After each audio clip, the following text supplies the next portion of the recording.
Ok les boys, il nous reste encore du temps. On donne tout ce qu'on a. Let's go! Hut! Come on, C'est quoi les règles du jeu, les gars? Moins de 10 secondes à faire au match. Hey, c'est de l'autre côté qu'on marque! Shit, de base. Ah ouais, tire, lance, marque, fais de quoi? Mon gars, ça jouait mieux que ça. Les boys, à quel sport on joue, là? Ok, fini là! Match nul! Aujourd'hui au match nul, l'amour est dans l'air. C'est le spécial Saint-Valentin. On dresse la liste des meilleurs couples d'athlètes. Hubert, le conducteur de Uber, fait un cupidon de lui-même. Et on a accès à une toute nouvelle télé-réalité. L'amour est dans le ring. Nouvelle période, c'est 0-0. Match nul.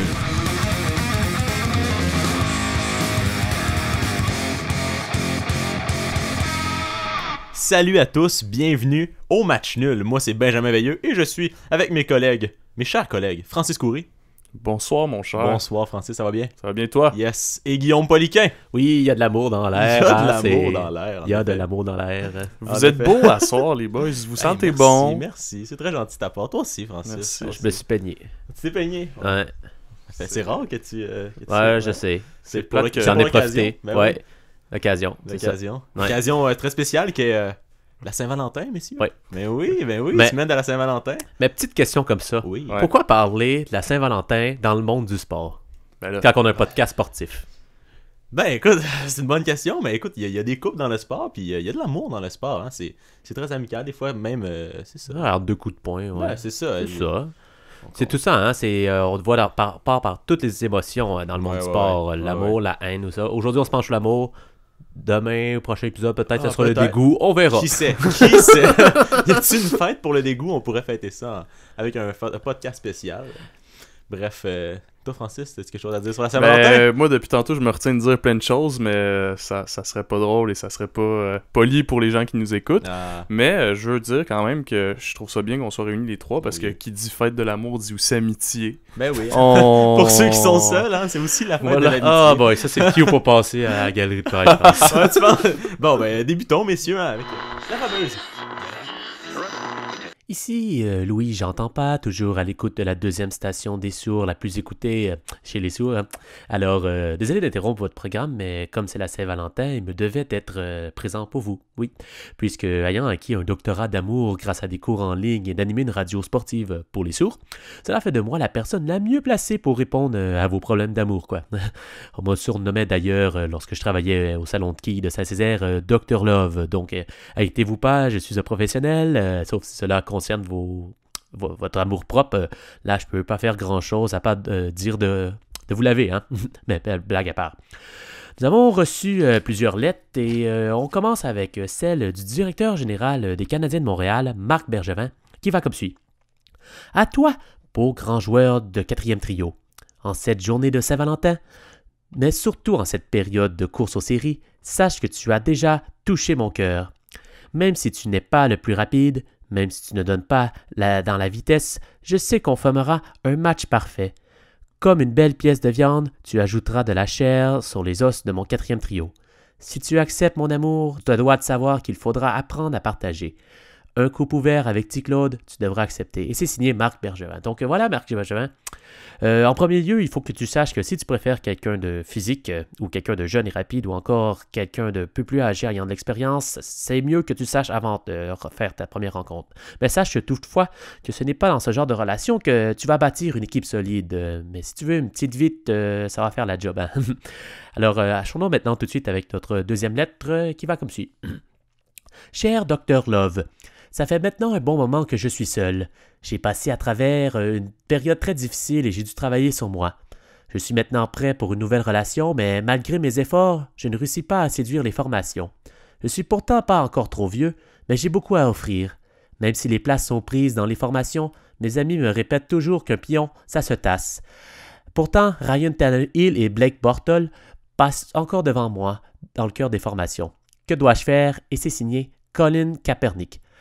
Alors, mon petit Colin, le seul conseil que j'ai à te donner est de continuer à te tenir debout face aux épreuves qui te font face et ta persévérance te permettra d'obtenir probablement un poste de numéro 1 dans une chaîne sportive. Et là, le monde va pouvoir t'aimer. Et c'est déjà tout pour nous. N'hésitez pas à envoyer vos courriels du cœur à Dr. Love, il sait comment l'amour joue, hein. Blague à part, mais... alors voilà, je vous réintroduise pour la suite des choses à votre podcast.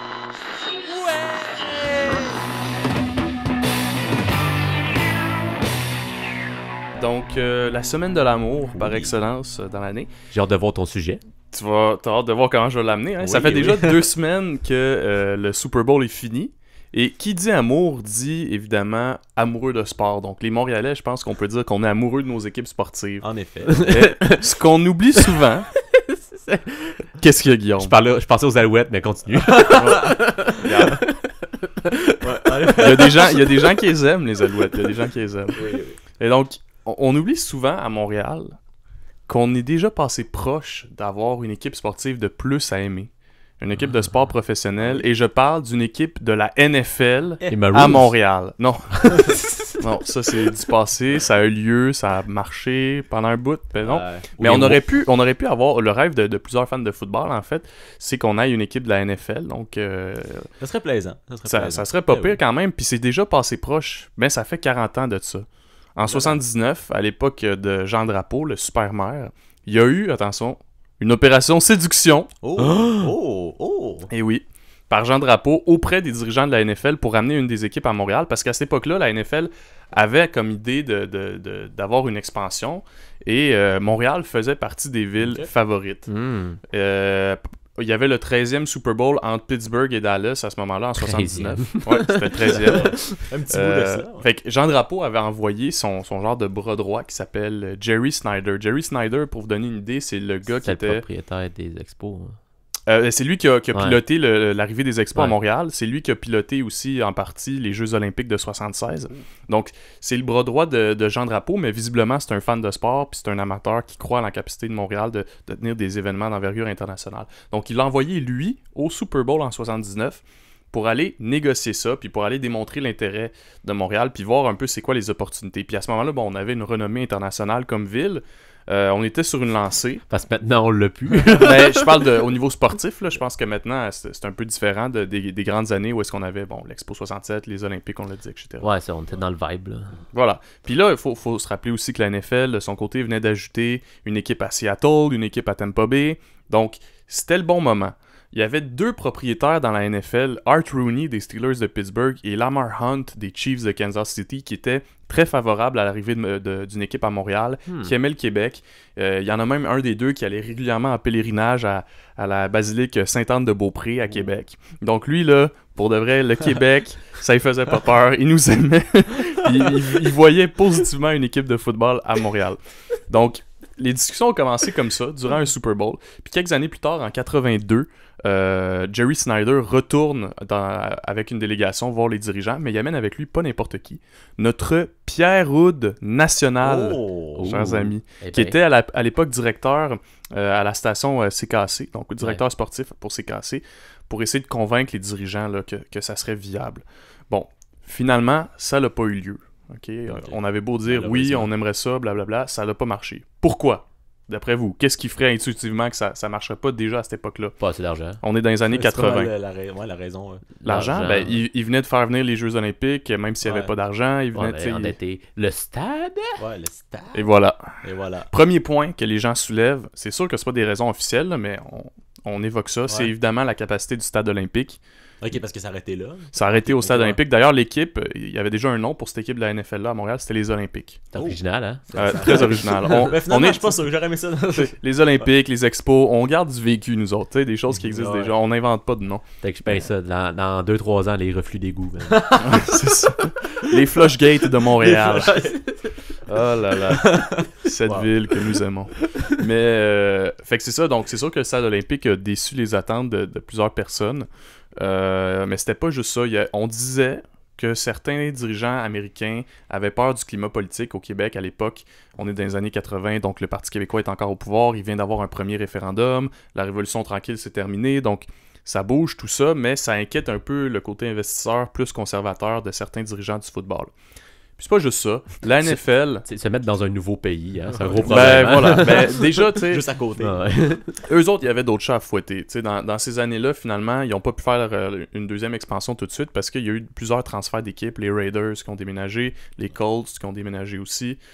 Et puis, au-delà de la NFL, pour faire un projet comme ça, c'est pas juste la ville de Montréal qui peut piloter ça, ça prend le fédéral, le gouvernement qui appuie, puis le fédéral voulait pas. Pourquoi le fédéral appuyait pas une équipe de la NFL à Montréal? Imaginez-vous donc, il voulait protéger la Ligue canadienne de football. Ouais, c'est sûr que...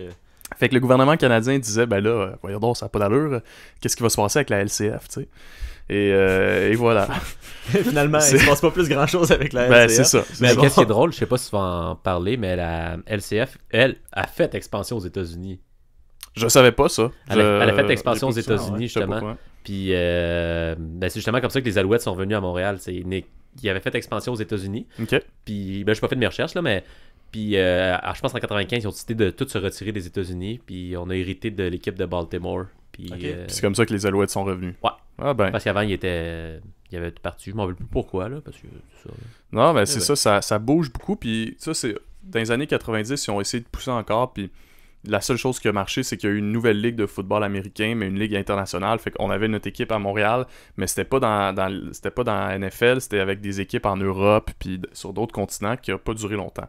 Donc le projet est mort dans l'œuf, malheureusement. Mais on peut rêver. Je voulais voir avec vous, je voulais avoir votre opinion là-dessus. Est-ce que vous pensez que c'est viable maintenant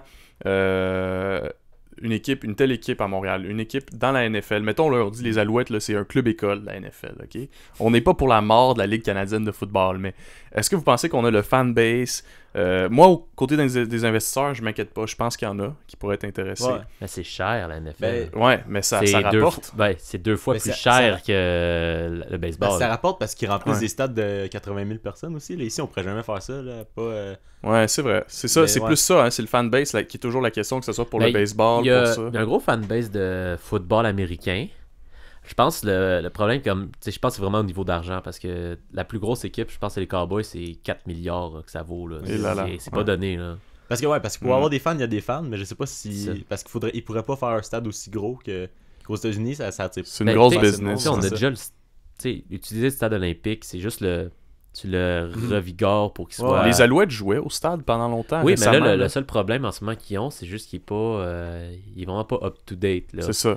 Là, moi, la chose que je ferais premièrement, c'est que t'enlèves le toit, puis tu mets les millions juste pour tout rénover l'intérieur pour que ce soit apte à être extérieur Mais en tout le temps. il y a Fait une qu'il y aurait bonne- il y a un une bonne toit partie de la saison qui se ouvert. fait pendant l'hiver, par contre, là, la NFL, c'est ça qui arrive. Parce que vrai. oui, il y a des places où il y a un peu de neige sur le terrain des fois, là, mais je veux dire, ici, ça pourrait vraiment être dramatique. Là. Faudrait que ça soit Ben fermé. non, je sais pas si t'as déjà vu la partie il y a quelques années, là, les Ouais. Détroit contre Philadelphie.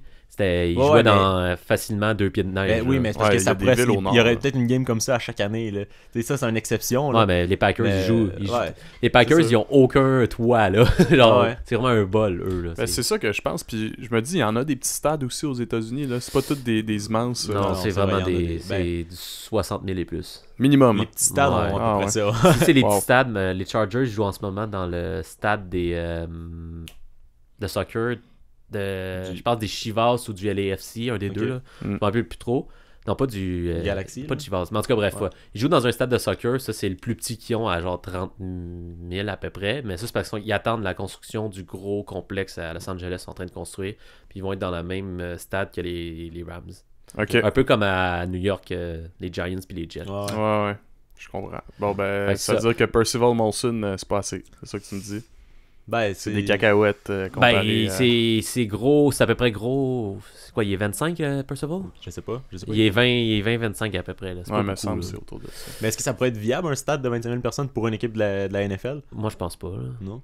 Mais leurs revenus, principalement, là, c'est pas plus les revenus publicitaires, les revenus des chaînes télé, tout ça. Aussi, C'est pas le ouais, prix, ouais. c'est pas le prix du billet là, qui Non, met non, du c'est cash. aussi, mais c'est c'est comme parti, c'est gros là. Ouais, non, ça Il y a prend, pas tant- ça prend un investisseur qui a des C'est reins ça. solides. Là. C'est soit ça ou un Américain qui vient ici avec son équipe. Ouais. Puis là, il va falloir ouais. aussi que, mettons, la NFL décide à sortir. Puis moi, d'après moi, où ils vont sortir, c'est probablement à Londres, parce qu'ils vont déjà Ouais. là 3 fois Ouais. par an. Ça pogne Puis là-bas. je- Puis ouais, il y a ça- du monde aussi. Ça pour marche bien à Londres. Ouais. Là, lequel j'ai lu, c'est qu'ils voulaient faire s'assurer qu'il y a 8 matchs à Londres, Ok. comme ça serait une saison, mais pas encore avec une équipe. Oh. Ouais. Fait que ça, ça c'est pas pour tout de suite, là, mais c'est dans leur plan. Éventuellement. Puis éventuellement, ils aimeraient ça avoir une équipe. Parce qu'au football, c'est un peu moins pire parce que tu voyages durant la semaine. Ouais, puis t'as quand même une après ça, semaine t'aurais en ton chaque- bye ouais, c'est week, ça. des C'est ça. choses comme ça. Là. Donc, Mhm. c'est pas si pire. ça. Ouais. Le hockey, mettons, tu peux pas faire ça, là, des games aux 2 jours, puis là-dessus, t'as du décalage. Non, Mais le c'est hockey, Ah ouais. là, vite, c'est qu'il faudrait que tu fasses une cédule. Mettons, t'aurais une division Europe, ben, tu partirais pour 2 semaines faire Ouais. l'Europe, puis C'est peut-être jouer tôt. 2 fois contre eux, puis après, ils reviennent. Puis la même chose pour les Un peu équipes comme- d'Europe quand ils viennent, ça. Un peu comme l'Ouest puis l'Est. C'est ça, là. quand ils font le voyage dans l'Ouest, C'est ça, puis là. qu'ils jouent Fait comme que là, ce que 5 tu me dis, c'est Mais que bref, Londres sont sont en avance sur nous pour une équipe de football. Ouais, ben il y avait C'est quand même Toronto triste, ça. éventuellement dans le passé qu'il y avait une game par année des Bills de Buffalo, Mhm. mais ça aussi c'est un peu mort dans l'œuf. D'après moi, c'est tant que la Ligue canadienne est là, ça m'étonnerait que Ouais. Ça pourrait être une équipe conjointe Toronto-Montréal. Tu sais, Et comme je ça, pense- tu joins les deux marchés. non, je pense Puis, pas. D'après moi, c'est dès que la Ligue canadienne va commencer à mourir. Mais c'est parce qu'ailleurs, au Canada, la Ligue canadienne, ça pogne quand même. Ouais. À Montréal, ça surtout pogne pas dans vraiment. l'Ouest. Ben c'est ça, fait qu'eux autres, ils ont pas nécessairement d'intérêt là, à Là, aller il y chercher a leur une nouvelle Eux équipe, autres, ils je aiment pense ça, cette année ou l'an prochain qui arrive. C'est à Halifax. OK. Les Schooners. Bon, fait qu'on va passer de 9 à 10. Ouais, Yeah! C'est ça. Grosse ligue, grosse ligue. pas mal Ouais, ça le c'est ça. problème de la Ligue canadienne. Là. Elle peut pas tant s'étendre plus parce que là, où est-ce que tu veux aller? Saskatoon, Québec. Ouais, Québec, Saskatoon, eux sont- ils ont pas déjà Ouais. une équipe, eux autres, non? Non, c'est à Regina. Ok. Ouais. C'est à Regina. Non, ben c'est parce que si tu voulais avoir... Il y a Québec aussi, qui eux, c'est un bon marché Ouais. de football, mais Ouais. à ce que je sache, de que j'ai lu, ils sont vraiment pas intéressés d'avoir une équipe de la Ligue canadienne de football. Eux sont plus intéressés par le football universitaire Ouais. avec leur rouge et or, Ouais, ouais. surtout qui marche très bien. Ouais, c'est et vrai. tout, Ouais, là. ouais. Puis c'est ça, l'investisseur qui pourrait acheter une équipe sont pas mal occupés puis sont satisfaits avec le rouge et or. Là, pas mal. Mhm. Là. Fait que, Mhm. Pas mal Donc, ça. donc ça complète, je pense, Francis. Absolument. Merci pour cette chronique très intéressante. Toujours un ça prend plaisir. assez, en fait. Puis il reste juste à espérer, hein, pour ceux qui veulent une équipe de la NFL à Montréal. Ça prend du rêve. Ben oui, Ça prend ben du oui. rêve. Faut rêver, faut rêver. Et maintenant, les gars, on entre dans le chaud sujet de la semaine, la Saint-Valentin. Ouh! Et oui, c'est la fête de l'amour et pour l'occasion, j'ai concocté une liste des meilleurs couples sportifs. Mais avant de tout de suite entamer l'énumération de ma liste, je voulais quand même mentionner quelques couples qui sont malheureusement plus des couples. Je sais que vous posez la question, hein, pourquoi tu nous fais vivre autant de tristesse à la Saint-Valentin. Mais regarde les gars, loin de moi l'intention de vous faire de la peine, mais je veux quand même célébrer l'amour en se Oui, remémorant des Il y beaux en couples. a aussi qui sont seuls à Saint-Valentin. Ben, hein. c'est ça. Fait qu'on... Ça arrive. Faut les féliciter Ben aussi. oui, mais je vais quand même passer rapidement sur les anciens couples. Ensuite, on va passer aux choses sérieuses. Donc, pour ce qui est des anciens couples, on a Tiger Woods et Lindsey Vonn, Ah. Tiger Woods et Gabrielle Reese, Tiger Woods et Ellen Nordegren. J'ai aussi sur ma liste Eugénie Bouchard et Alex Galchenyuk, Eugénie Bouchard et Jordan Caron, et mention spéciale pour Eugénie Bouchard et le gars du tweet pendant le Super Bowl. Est-ce Donc, que c'était un sportif? ben écoute, il suivait le sport en tout cas. Il y avait au moins ça. On regarde ça. Bref, c'est tout pour les anciens couples. Maintenant, on passe aux couples actuels. Ils ont-ils sorti ensemble? Ils ont ça une le dit date, pas, en ça tout le cas. dit pas. Ils ont Ok. plusieurs dates. Je vais demander à Charles Plusieurs Divert dates. d'enquêter là-dessus. D'accord. Donc, je vous ai fait un top 10 aujourd'hui, les gars. Top 10 de mes couples préférés. Donc, c'est purement subjectif et aucunement constructif. Mais pas on grave, va quand même t'es y aller. génial. Merci. Wow. Et ben là, comme Guillaume a mentionné, ce qu'est c'est un sportif, j'ai des couples dans lesquels c'est pas deux sportifs, mais je trouvais que c'est quand même intéressant de les prendre. Là, parce que, On t'écoute. D'accord. Vas-y. Donc, le premier couple, Danica Patrick, qui faisait de la course automobile, et Aaron Rodgers, le corps arrière des Packers. C'est bon, ça. Et j'ose croire que leur mariage était un mariage religieux, en sachant que Rodgers est le maître des Hail Mary. Donc, Oh! jeu de mots ici. Wow. Donc, on a ensuite en Ouais. 9e position le couple André Agassi et Steffi Graf, hein, deux ouais. anciennes légendes de tennis, qui sont mariés depuis très longtemps, hein, un mariage qui dure depuis presque aussi longtemps qu'un match de tennis. Et donc, en 8e position. Guillaume, il trouve pas ça, c'est drôle. Non, je trouve ça drôle. Là. Ouais. Je souris. D'accord. En 8e position, on a Curtis Conway, le joueur de la NFL, et sa femme Laila Ali, qui est une boxeuse en fait. Et donc c'est plaisant, tu sais, pour une fois qu'un joueur de la NFL va y penser deux fois avant de battre sa femme. Donc c'est Ah, ça. c'est méchant, ça, c'est méchant. Un peu. Et en 7e position, on a Tom Brady et sa femme Gisèle Bündchen, je crois que c'est prononcé comme ça. La top modèle, en fait, qui voyage plus souvent pour aller voir jouer son mari au Super Bowl que pour des contrats de mannequin. Donc, c'est ça. En 6e place, on a Stephanie McMahon et le lutteur Triple H. Je sais pas si vous connaissez Triple H. Non, je connais pas. Ben ouais, c'est un lutteur. Un ancien lutteur. En fait, Stephanie McMahon, qui est en fait la fille d'un exécutif de la WWE. Mais dans le monde de la lutte, c'est ce qu'on ose appeler un mariage qui est pas arrangé. Oh! On commence à s'approcher de quelque chose, là. Il devient fin. Oh! Je vois une évolution dans l'humour. On commence avec des... T'inquiète pas, ça va redropper, en top 5, on a les 2 combattants de MMA, Ronda Rousey et Travis Brown.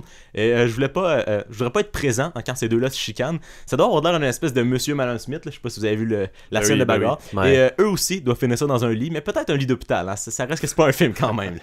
Donc c'est ça. 4e place, on a... Guillaume, il est plus capable. En 4e position, on a les chouchous des Québécois. Marie-Pierre Morin et Brendan Pross, les gars. Ils sont cute, ces deux-là sont cute. Mais je me pose quand même une question avec ces deux-là. Est-ce que c'est Marie-Pierre qui tenait la valise de Brendan Pross à chaque fois qu'il se faisait échanger? Oh! Donc, moi, je me demande s'il a appris français, là, maintenant. Ouais, c'est ça. pense pas. Ensuite, en 3e position, on a David et Victoria Beckham, couple de très longue date, eux aussi, et qui sont aujourd'hui un couple d'entrepreneurs. Hein. Ils font une belle équipe ensemble. Une qui perd des millions avec une compagnie de linge, l'autre qui finance l'entreprise pour la sortie du trou. Bref, une belle équipe d'entrepreneurs, ces deux-là. C'est ça qui manque à Caroline Néron. Oui, c'est ça. Quelqu'un pour payer ses affaires, là. OK. Et là là. En 2e place, on a le couple de patineurs artistiques, Tessa Virtue et Scott Moore. Comment on dit ça? Moore. C'est ça. Hein, qui font un très beau couple, ces deux-là, sur la patinoire, là. Mais c'est pas un couple. Oh! Ah, c'est... Ah, ben en tout cas, si un jour ils sont un couple, vous l'aurez entendu ici en premier. Et en première position, finalement, on a Piqué Souban et Lindsey Vonn, les gars. Et là, vous allez me dire, pourquoi en première position? Ben parce que c'est Souban. Fait que c'est la seule raison. On l'aime, notre Souban. On l'aime. Ouais. Ben oui. Oh, non. Ouais, d'accord. Donc, ça complète ma liste des couples sportifs, les gars. C'était vraiment coquin. Je pense que c'est la liste la plus coquine, Ben. Ben écoute... pour la Saint-Valentin, merci. en plus. J'ai travaillé fort, Guillaume. Il a apprécié. Ah oui, j'ai apprécié. Moi, j'ai souri toute la longue. C'est vrai.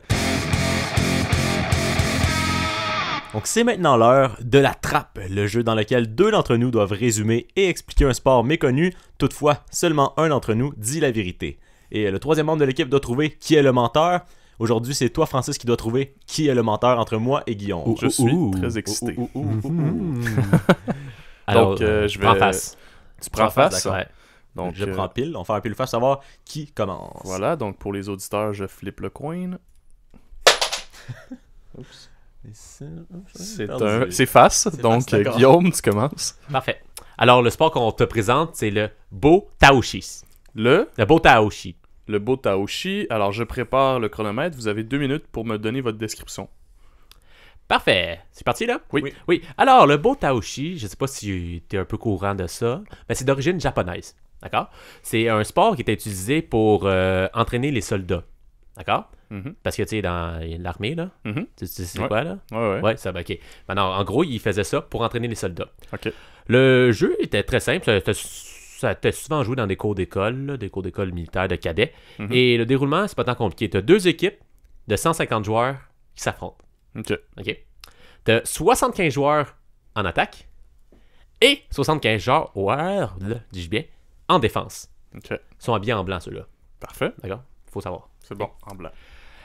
Le but du jeu, d'accord? Ouais. C'est de faire en sorte que le poteau de l'équipe adverse touche le sol. OK. Parce que chaque équipe défend un poteau qui est érigé dans les airs. Dressé. Dressé. Très bien. Comme tu veux. C'est comme tu veux. Alors, le but, c'est pas tant compliqué. C'est de se rendre là, de foncer dans le tas et d'essayer de faire tomber le poteau. Les défenseurs vont bien sûr empêcher que ça tombe, mais toutes les autres personnes vont essayer vont toutes foncer dessus. Tu n'as pas le droit de donner de coups de pied, par contre. OK.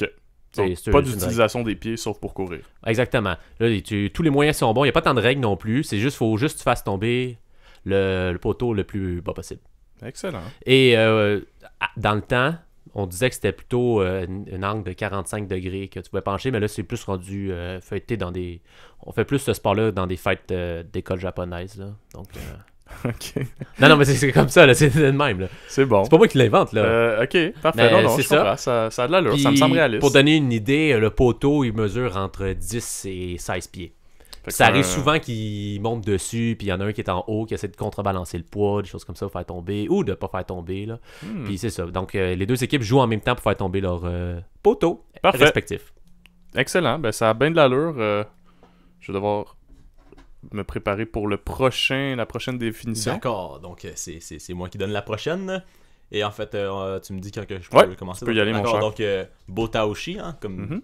évidemment d'origine japonaise, comme le mot l'indique si bien. Et c'est un sport en fait qui a été inventé vers les années 1630, donc c'est un très vieux sport, pendant une période qui est nommée l'époque d'Edo dans l'histoire du Japon, en fait qui est de 1600 à 1868, donc une longue période, une période de dictature dirigée par des généraux, donc c'est une période assez sombre, et pendant cette période, le Japon était divisé en fiefs, gouverné par des seigneurs, et pour que le général puisse garder l'autorité des seigneurs, ceux-ci devaient habiter une année sur 2 dans une résidence à Edo, en fait, qui est en fait Tokyo à l'époque, c'était Edo.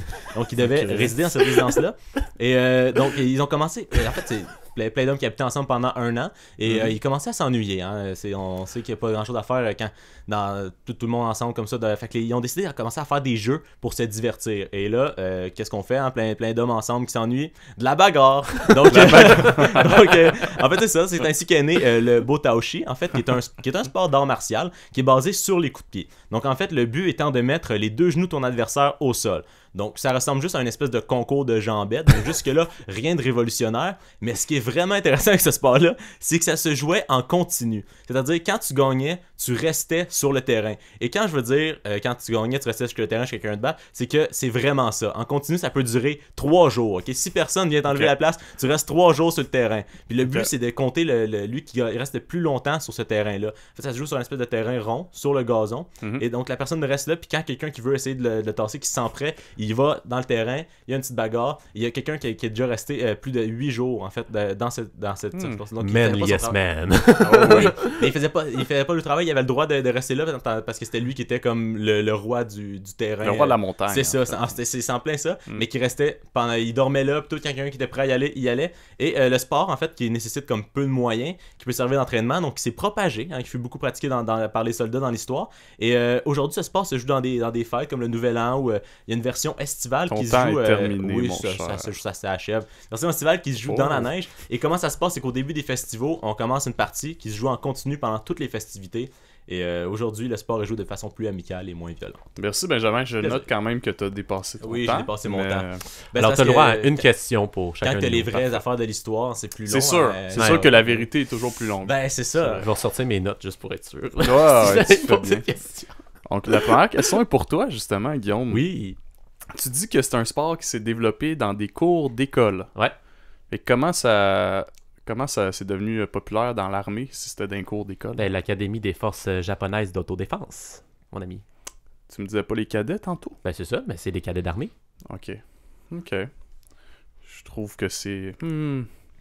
Bon, mais toi aussi, il y a des incertitudes de ton côté, Benjamin. Déjà, je vous dis que je suis vraiment pas sûr aucun des deux. Je vais devoir prendre un guess là, parce que ça pourrait être implausible des deux bords, mais en même temps, les Japonais font tellement des choses implausibles. Jamais avec les Japonais. Hein. Ouais, fait que ma question pour toi. Oui. Tu dis que c'est un sport qu'on peut rester des jours et des jours. Oui. Est-ce qu'ils avaient le droit de manger? Il y avait pas le droit. C'est vraiment, tu restes là dans le cercle tout le long. Puis à un moment donné, ils perdent des forces, fait qu'évidemment, ils sont plus faciles à battre. Mais c'est là que tu essaies de rester plus longtemps. Donc, tu sais, ça devenait comme une fierté. Là. Moi, j'ai passé 8 jours. Fait que 8 jours sans eau, c'est impossible, physiquement. Je pense pas, moi. Ça s'est déjà fait. C'est dit. Mais tu sais, c'est sûrement dans le folklore qu'ils parlent de ça. Ça reste quelque chose dans l'histoire, là, mais j'ai lu ça. Bon, je vais devoir faire un choix. C'est tough, pour vrai, les gars. Vous m'en donnez pas une facile, mais j'avoue que j'ai là, avec ton histoire de gars qui boit pas pendant 8 jours, là, ben, c'est des Japonais, fait que je vais y aller pour Benjamin, t'as la vraie définition. Et malheureusement, c'est moi qui ai la vraie définition!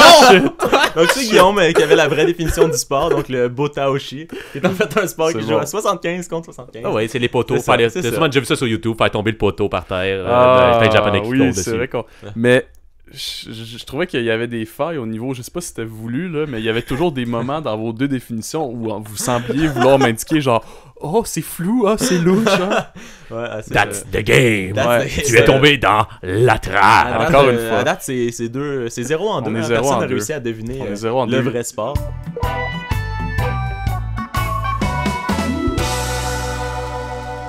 maintenant, on reçoit notre cher ami Hubert, chauffeur de Uber. Hein? Donc, salut Hubert!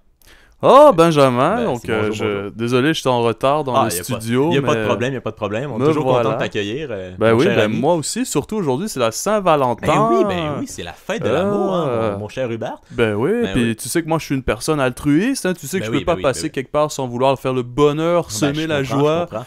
Alors, Évidemment. donc j'ai pour mon entrevue de Oui, cette oui. semaine que je vous livre, j'ai piégé, ben, c'est positif pour lui, Oui, ben oui. Patrice Brisebois, Ah, d'accord, intéressant. le célèbre commentateur, Oui. enfin Peut-être plus célèbre pour son jeu que ses commentateurs. On va dire Ouais, le c'est ça. célèbre, on va Oui. retirer commentateur, mais D'accord. et puis je l'ai aidé à trouver l'amour. Oh, Eh oui, d'accord, d'accord. tout à fait. J'ai Ben, été intéressant. all-in, comme on dit. J'ai hâte d'écouter ça. Tu nous as enregistré ça pour en exclusivité. Avec je plaisir. suppose. D'accord, Avec plaisir. d'accord. Allons écouter ça, mon cher Hubert. Oh, quand tu me prends dans tes bras, que tu me parles tout bas, je vois la vie en rose. Je suis pas mal pressé. Le petit panneau steakhouse vieux port plus vite, s'il te plaît. En tout cas, joyeuse Saint-Valentin à vous aussi. Ah ouais, excuse. Joyeux Saint-Valentin, mister. Attends un peu, toi. Non. Patrice Brisebois, dans mon Uber. Ah, tout un hasard, hein? Wow. Pas un hasard, c'est moi qui t'ai commandé, t'as pogné. Oui, bon. Mais dis-moi, Patrice, là, qu'est-ce qui t'arrive? On te voit plus à la télé. Dis-moi pas qu'il y a eu du drama entre toi et Dave Morissette, là. Allez, raconte-moi tout. Allez. C'est rien de ça. Ce qu'il faut reprendre, c'est juste. Les gars, puis moi, c'est parce que ce qui arrive, c'est qu'on décide de prendre des nouveaux départs, chacun dans sa direction. Ce qui arrive, c'est pas dans le même sens, c'est vers des nouveaux objectifs. Comme on dit dans le jargon, à la fin de la journée, c'est un nouveau jour. Ah, d'accord. Donc, si j'ai bien compris, tu es en peine d'amour. Ah, pas vraiment, non, c'est juste. Justement, je m'en vais à une date, là, c'est pour ça que je suis pressé, je suis déjà en retard. Ah, l'amour, hein. Tu sais, Patrice, moi, j'ai étudié en anthropologie, hein, à l'université, donc les femmes, je connais ça. Et s'il y a une chose que je peux te dire, c'est qu'elles détestent les hommes qui sont pas ponctuels, hein. Ouais, pis c'est pour ça que tu vas te commencer à te grouiller mon chum, parce que j'ai pas juste ça à faire, moi, j'ose avec toi, là. Hein? Oui, pardon. Bon, en attendant, hein, si t'as besoin d'autres conseils...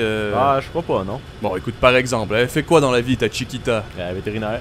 Oula. Quoi? Ben, c'est pas bon du tout. Elle est vête et tu l'amènes au steakhouse pour souper. Voyons, autant organiser un luau pour la fête à Georges Larac. Voyons, c'est des préjugés, ça. C'est pas parce qu'elle soigne les animaux qu'elle mange pas de viande. Bon, écoute, tu fais comme tu veux, mais si j'étais toi, je m'arrangerais au moins pour plugger que tu fais des dons à Greenpeace ou question de l'impressionner, hein. Mais en fait, attends un peu, pourquoi tu irais à une date avec une vétérinaire vegan, là, alors que t'as à côté de toi le maître de l'amour, là, Hubert l'amoureux, hein, en personne? Fais-moi confiance, mon breezer, là. Je vais te trouver le match parfait, moi. Comment? Ben, attends 2 secondes. Hey, excusez-moi, madame, j'ai le candidat parfait pour vous, là, dans mon Uber, là. You want to come inside? Ben voyons, démarre, là, je t'ai dit que je m'en passe la soirée avec quelqu'un, j'ai pas besoin de tes services pour... Je pogne déjà très bien avec les femmes. Bah, ça m'étonne, mon beau. Ah ouais? T'as fait quoi toute dans la vie? Premièrement, retourne la voir, puis troisièmement, je vais te montrer, moi, comment je fais.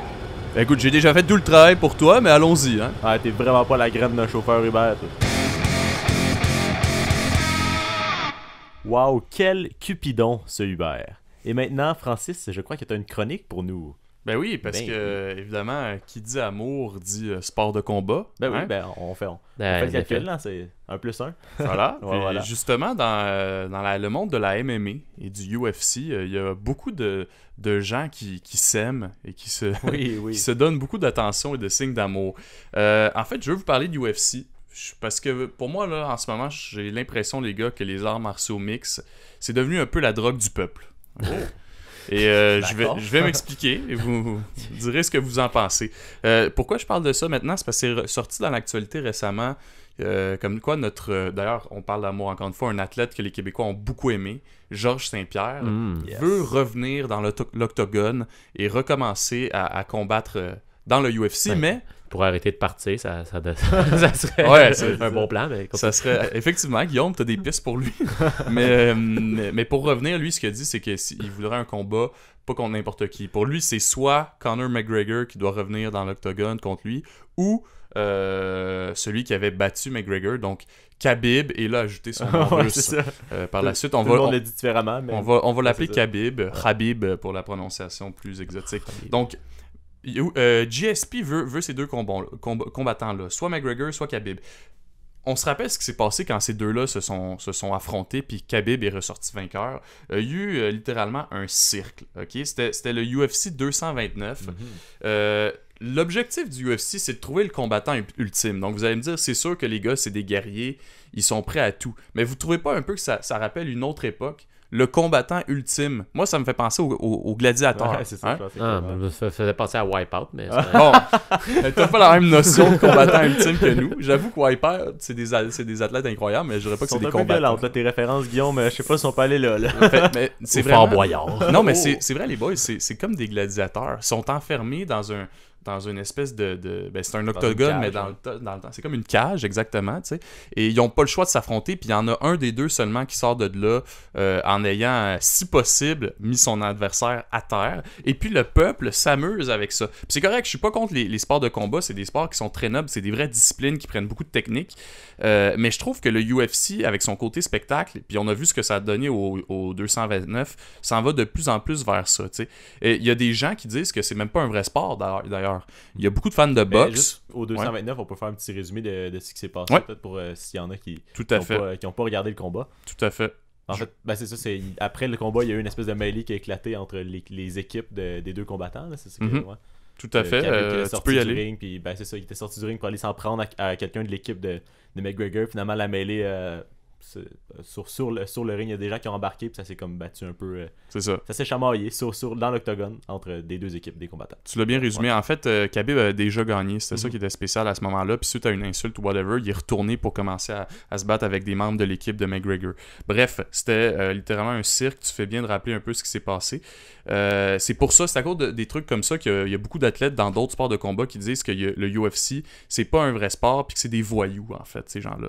Bon, on s'entend que ça prend quand même des skills là, pour faire ça. C'est des gens qui ont une habileté avec les médias sociaux déjà pour se faire voir, sont capables d'attirer des foules avec ça.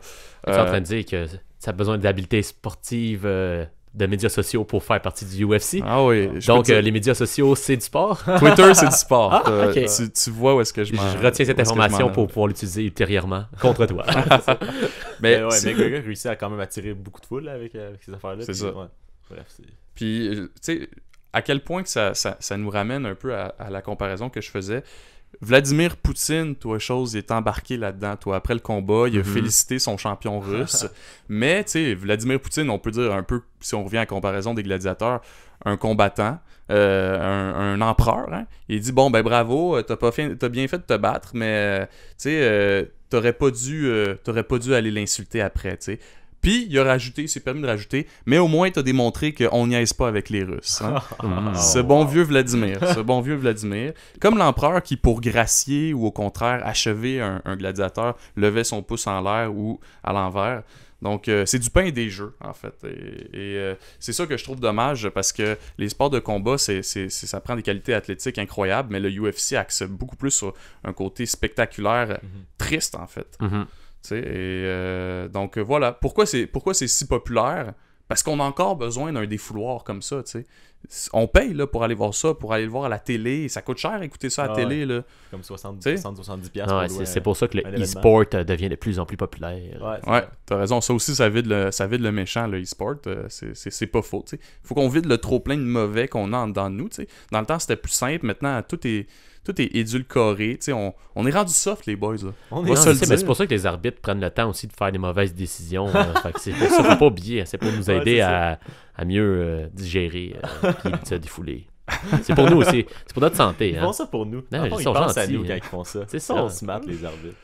En tout cas, fait qu'écoutez, c'était ça que je voulais vous faire part.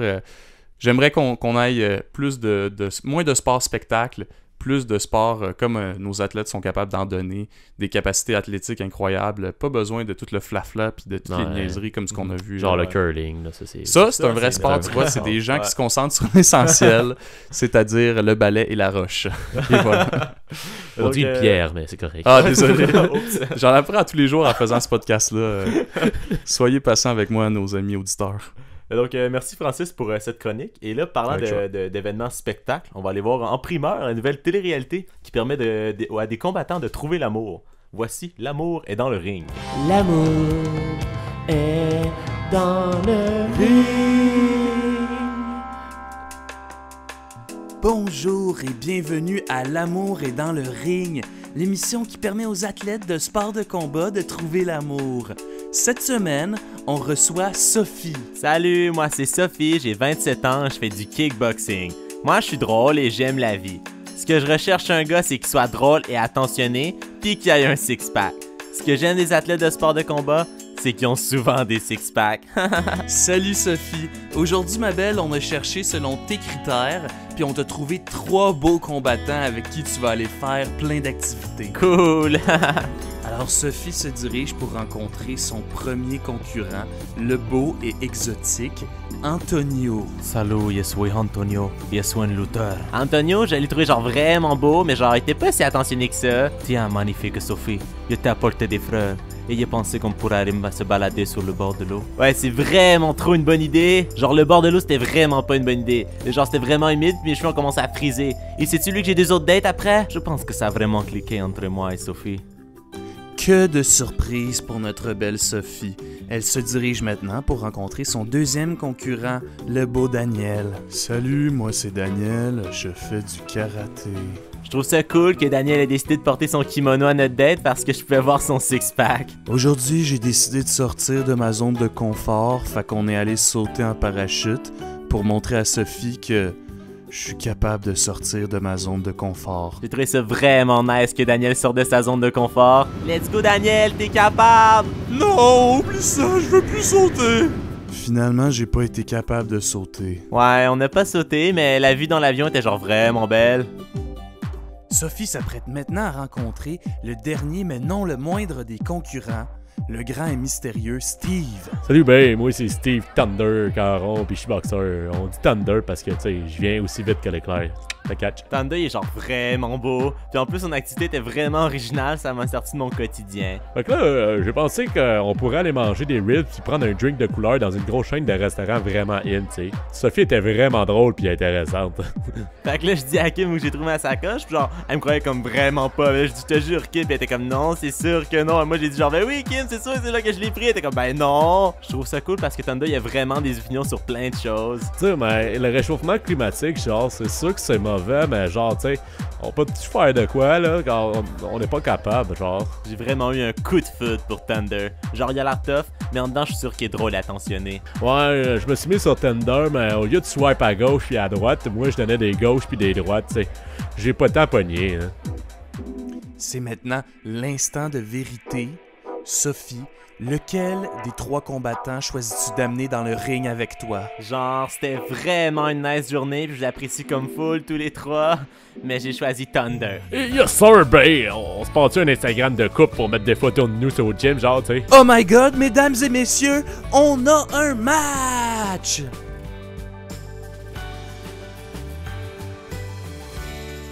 Très divertissant cette nouvelle émission, on n'en voit pas assez des téléréalités ayant pour but de former des couples. Donc, c'est maintenant l'heure des lignes ouvertes. Et on prend vos appels pour répondre à cette question cette semaine. Avez-vous déjà eu une expérience amoureuse en lien avec le sport? Donc, c'est la question qu'on vous pose. Et je crois qu'on a déjà quelqu'un sur la ligne. Oui, allô?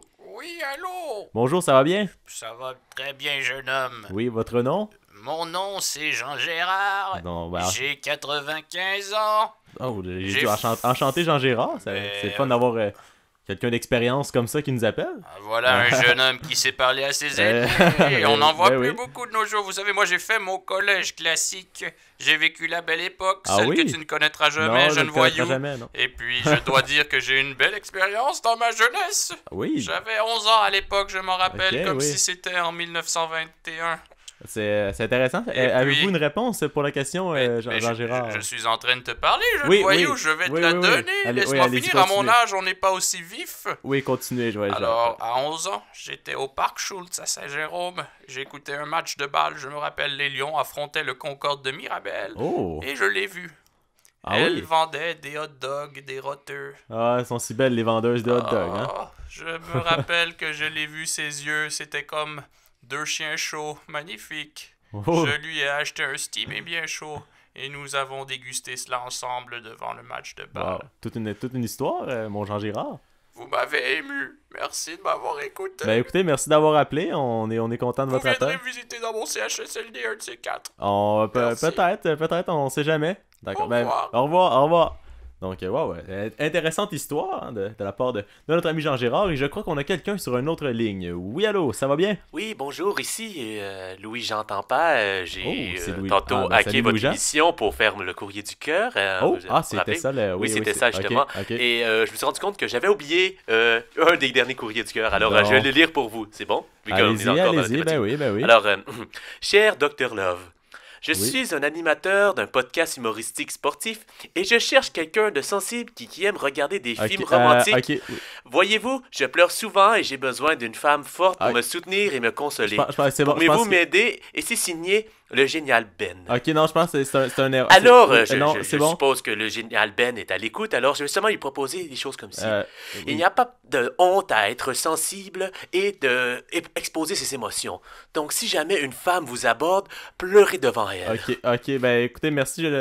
J'espère que l'animateur Ben le Génial Ben va aimer la réponse. Donc, c'est parfait. Alors, je vous souhaite une bonne fin de journée. Si vous voulez syntoniser le 109.9 pour les sourds, merci. Ça va? Oui, c'est bon, merci, au revoir.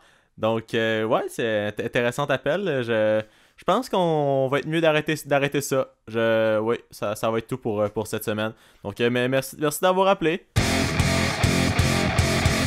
Donc, ça complète pour l'épisode de cette semaine. Merci d'avoir été des nôtres et n'hésitez pas à nous suivre sur Facebook, Instagram et YouTube pour être sûr de ne rien manquer.